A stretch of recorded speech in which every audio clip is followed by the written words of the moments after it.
Chapter 5. The Memento. The window of Miss Darmond's room looked out onto Broadway and its theaters. But Lynette Darmond turned her chair round and sat with her back to Broadway.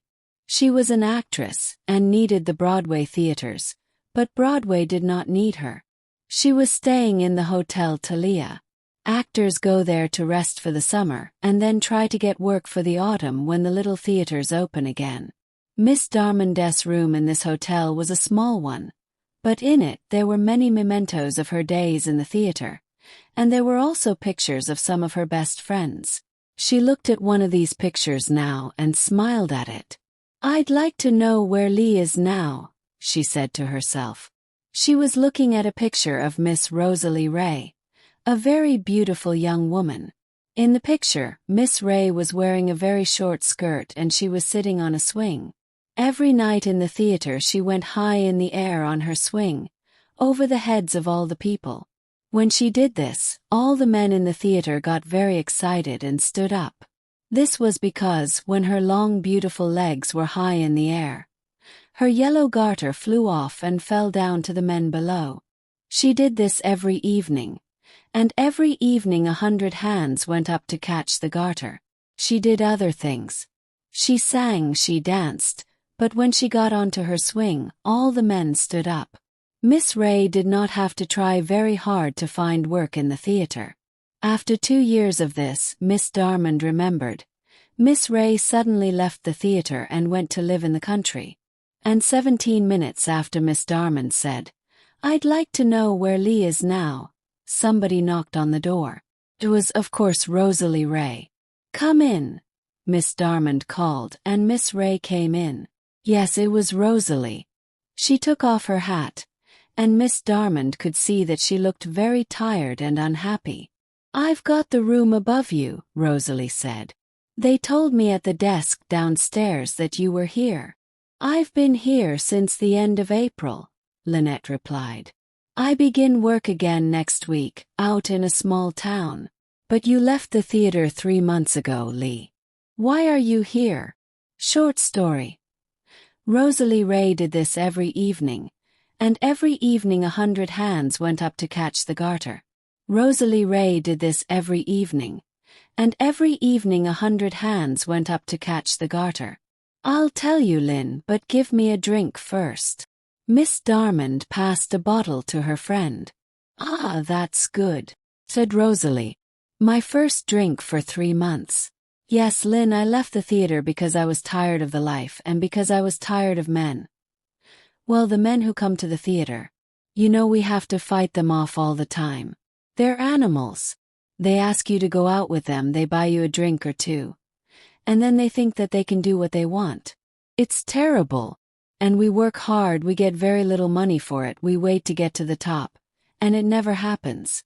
But most of all, I left because of the men. Well, I saved $200, and when summer came, I left the theater and went to a little village by the sea on Long Island. I planned to stay there for the summer, and then learn how to be a better actress. But there was another person who was staying in the same house. The Reverend Arthur Lyle. Yes, Lynn, a man of the church. When I saw him for the first time, I fell in love with him at once. He was a fine man and he had a wonderful voice. Well, it's only a short story, Lynn. A month later we decided to marry. We planned to live in a little house near the church, with lots of flowers and animals. No, I didn't tell him that I was an actress. I wanted to forget it and to put that life behind me. Oh, I was happy. I went to church, I helped the women in the village. Arthur and I went for long walks. And that little village was the best place in the world. I wanted to live there forever. But one morning, the old woman who worked in the house began to talk about Arthur. She thought that he was wonderful too. But then she told me that Arthur was in love once before, and that it ended unhappily. She said that, in his desk, he kept a memento. Something which belonged to the girl. Sometimes he took it out and looked at it. But she didn't know what it was. And his desk was locked. Short story. Yes, Lynn, I left the theater because I was tired of men. Yes, Lynn, I left the theater because I was tired of men. That afternoon I asked him about it. Ida, he said, of course I used my real name there. It was before I knew you and I never met her. It was different from my love for you. Was she beautiful? Yes. She was very beautiful, replied Arthur. Did you see her often? About 10 times, he said. And this memento, did she send it to you? It came to me from her, he said. Why did you never meet her? Yes. She was far above me, he answered. But Ida, it's finished.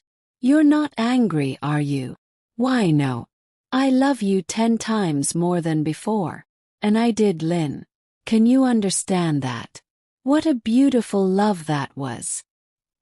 He never met her, never spoke to her, but he loved her and wanted nothing from her.